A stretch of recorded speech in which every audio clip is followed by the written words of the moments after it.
Raja Tentara Bayaran. Bab 391. Dewa seorang yang putus asa yang mengetahui seberapa banyak yang telah dia lalui dapat berperilaku seperti ini hanya jika dia benar-benar menghormatinya di dalam hatinya. Memang benar dikatakan bahwa tidak takut mati bukan berarti ingin mati. Menghadapi Shen Lian, pemimpin Jack yang bisa meremukkan dirinya sendiri atau bahkan Jenderal Von K sampai mati kapan saja, Gong Kang tidak bisa melakukannya. Dengan ekornya di antara kedua kakinya. Kapten Jack, suatu kehormatan bagi Anda untuk masih mengingat nama saya. Setelah menamparkan dirinya sendiri 2 kali, Gong Kang dengan hati-hati mengamati ekspresi Shen Lian dan melihat bahwa dia tidak ingin mengejarnya. Hanya ketika dia menyinggung temannya barulah Gong Kang berani melakukannya menyanjungnya tanpa mengungkapkan apapun. Aku hanya ingat orang-orang yang berguna, biasanya ada 2 tipe, mereka yang bisa bertarung dan mereka yang punya otak.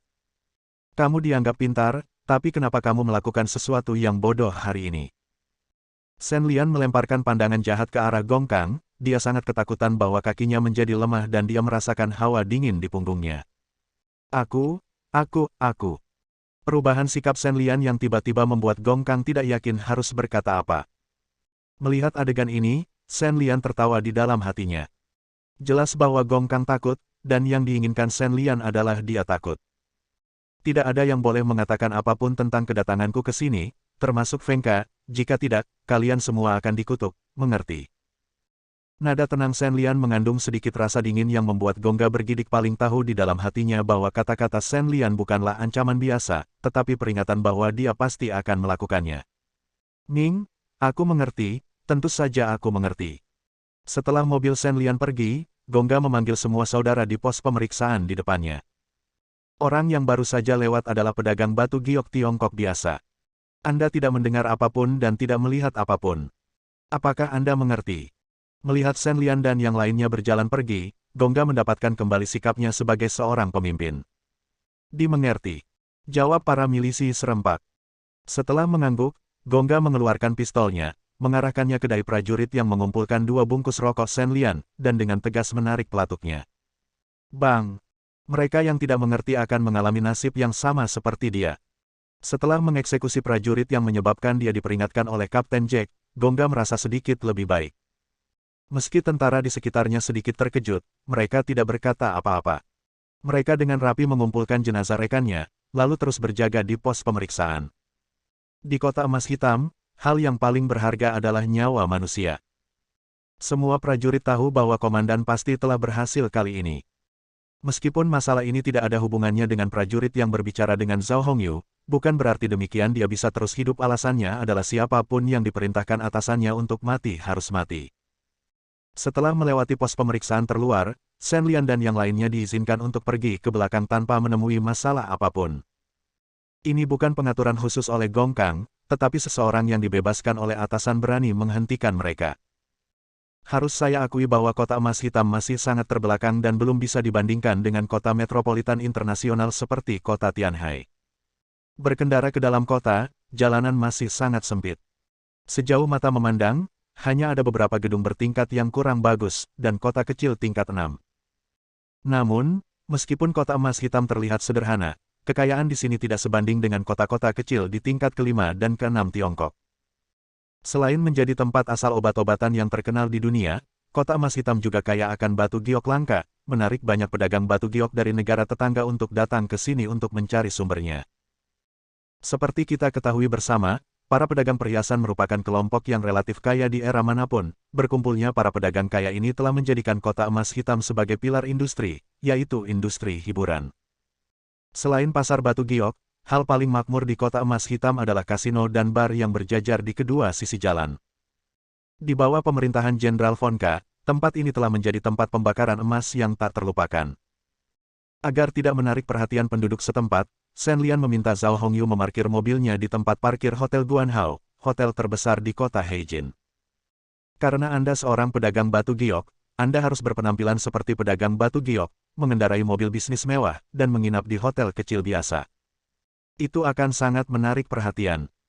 Segera setelah mobil diparkir, staf hotel yang antusias datang dan membantu Shen Lian dan yang lainnya membawa barang bawaan mereka dan memperkenalkan situasi hotel. Shen Lian mengenal Hotel Guanhao dengan cukup baik. Gedung bertingkat 30 ini dianggap sebagai bangunan yang sangat bagus di kota Heijin. Satu-satunya bangunan yang dapat menyainginya adalah gedung pemerintahan militer kota Heijin. Kota emas hitam telah berpindah tangan beberapa kali, tetapi Hotel Guanhao tidak pernah memiliki masalah apapun. Tidak peduli siapa yang berjuang hidup atau mati, mereka tidak akan pernah mengalami masalah dengan uang. Kasino, rumah bordil, dan toko obat. Pemimpin PDB Kota Emas Hitam, tidak ada yang mau menghancurkannya. Setelah menyelesaikan prosedur check-in dan menolak undangan untuk menemani staf yang antusias, Shen Lian dan yang lainnya pergi ke kamar masing-masing. Tepat setelah mencari di kamarnya untuk memastikan tidak ada perangkat tersembunyi seperti kamera atau serangga, ada ketukan di pintu Shen Lian. Membuka pintu, Wu Yilian dan Zhao Hongyu datang. Di mata Shen Lian, satu-satunya orang yang terlibat dalam operasi ini adalah Zhao Hongyu dan Wu Yilian, dan Shen Lian merasa bahwa Ning Xuang dan yang lainnya hanya dapat berkontribusi, dan tidak perlu mengetahui detail misinya. Tepat ketika Shen Lian dan yang lainnya hendak duduk dan mendiskusikan rencana tindakan, Ning Xuang dan yang lainnya datang ke pintu. Mendengar ketukan Majin di pintu, Shen Lian dan tiga lainnya saling memandang dan menunjukkan senyum masam. Faktanya, Shen Lian dan Zhao Hongyu pada dasarnya memiliki pandangan yang sama tentang ketiga rekan satu tim yang dangkal ini, yaitu perlakuan dingin yang pantas. Ketidaksetujuan, tidak keberatan, dan berpura-pura tidak ada. Tapi seperti Ning Xuang, yang bergegas ke depan, Shen Lian dan yang lainnya tidak bisa tidak mengabaikannya. Zhao Hongyu berdiri dan membuka pintu, menyambut Ning Xuang dan dua orang lainnya masuk. Faktanya, Ning Xuang dan yang lainnya tahu di dalam hati bahwa mereka tidak diterima di sini, tetapi mereka tidak memasukkannya ke dalam hati. Ada prajurit lain di hotel ini. Begitu dia masuk, Zheng Zizhen menyapa semua orang dengan senyuman, dan kemudian menyampaikan berita yang menyentuh hati Shen Lian dan yang lainnya. Prajurit biasa, tanpa bertemu dan bertarung, sebenarnya tidak memiliki cara untuk mendeteksinya. Hanya ketika mereka mencapai alam pemurnian Qi dan berubah menjadi dewa, dan memiliki kemampuan untuk mengamati Qi, mereka dapat mendeteksinya dari jarak jauh. Jelas sekali, Zheng Zizhen dan yang lainnya datang ke sini untuk menyampaikan berita tersebut. Mereka harus mengakui bahwa alam pemurnian Qi dan transformasi menjadi dewa memainkan peran besar dalam melacak para pejuang. Ini kabar baik. Ayo, duduk dan bicara. Zhao Hongyu dengan senang hati meminta mereka duduk dan diam-diam mengubah pertemuan kecil tiga orang menjadi diskusi kolektif. Bab 392. Ada total 2 prajurit, satu di ruangan di lantai 5 dan yang lainnya di kasino di atap. Zheng Zizhen memiliki ekspresi alami, seolah-olah dia tidak tahu bahwa Shen Lian berniat mengucilkan mereka, dan menceritakan situasi yang telah dia pelajari tanpa syarat. 2 tahap akhir pemurnian tubuh. Shen Lian merenung. Meskipun tahap akhir pemurnian tubuh tidak jarang seperti ahli pemurnian Qi dan transformasi dewa, mereka bukanlah barang umum di mana-mana. Kedua bersaudara Tang Long dan Tang Hu berasal dari Sekte Tang dan dapat dianggap sebagai keturunan seorang yang terkenal keluarga. Yang tertua telah berlatih seni bela diri sejak dia masih kecil, dan dia belum terlihat sampai sekarang.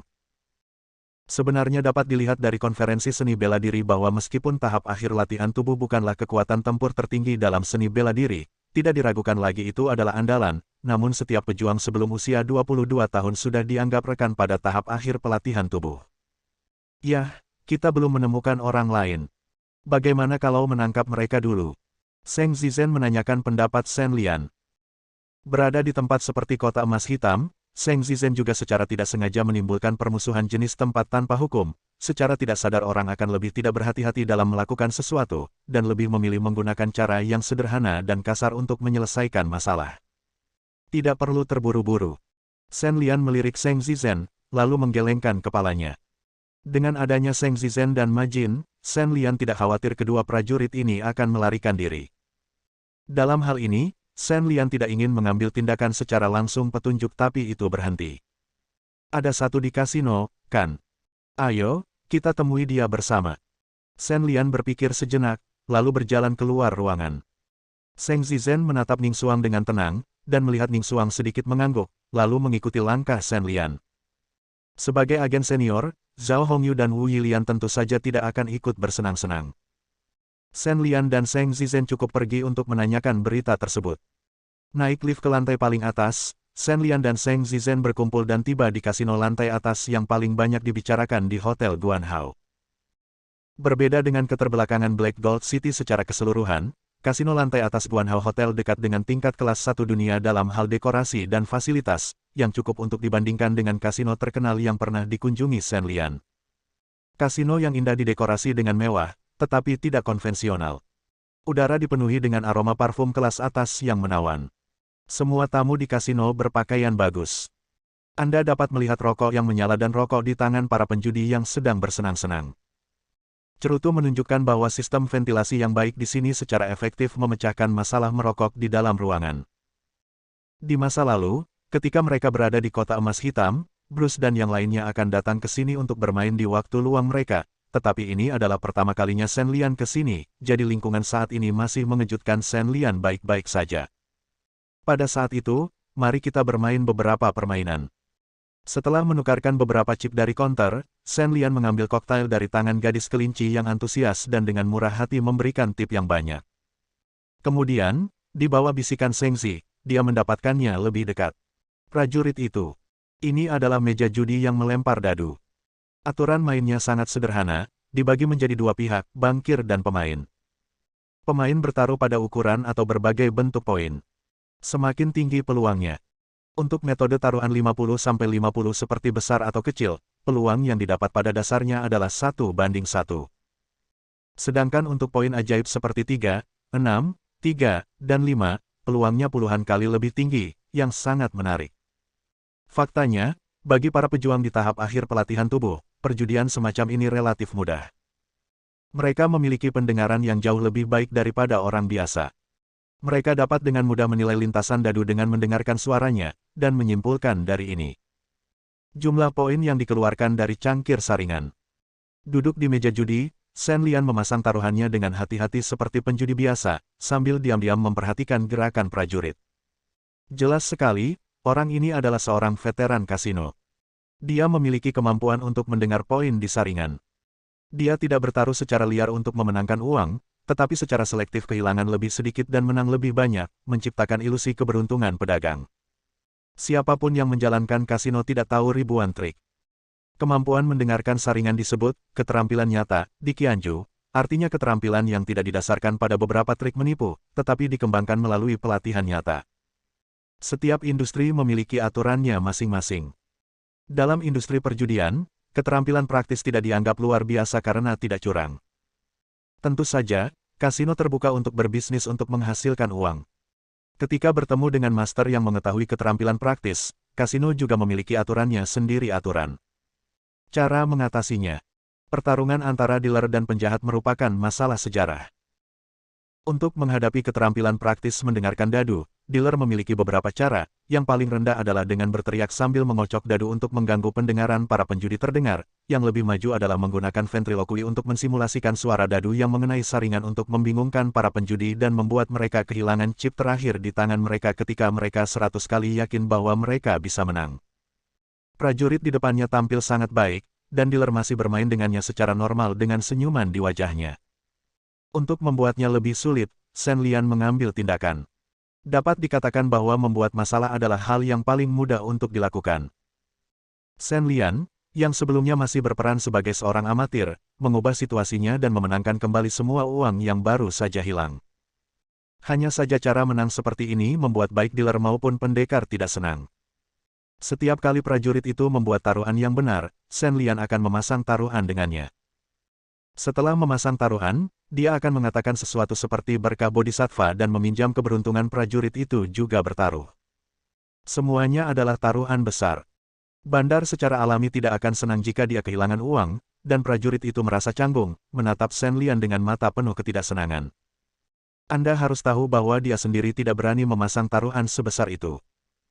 Uang yang dimenangkan Shen Lian dalam beberapa pertandingan ini lebih dari apa yang dia menangkan sejauh ini setelah bekerja keras.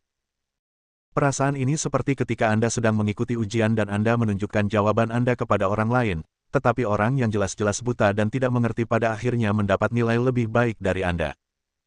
Hasil yang telah Anda kerjakan dengan sangat keras, tetapi pada akhirnya, orang yang memanfaatkan Anda mendapatkan lebih dari Anda. Rasanya tidak nyaman untuk memikirkannya. Dan yang paling penting adalah tindakan Shen Lian ini akan mudah terjadi masalah dengan kasino. Tentu saja seorang ahli bela diri tidak akan takut dengan kasino biasa, tapi takut bukan berarti dia harus membuat masalah dengan orang lain. Dia di sini hanya untuk bersenang-senang dan tidak ingin menimbulkan masalah lagi. Mencoba yang terbaik untuk menenangkan emosinya, prajurit itu melirik Shen Lian beberapa kali lagi dan ingin pergi, tetapi dihadang oleh Shen Lian. Bersambung,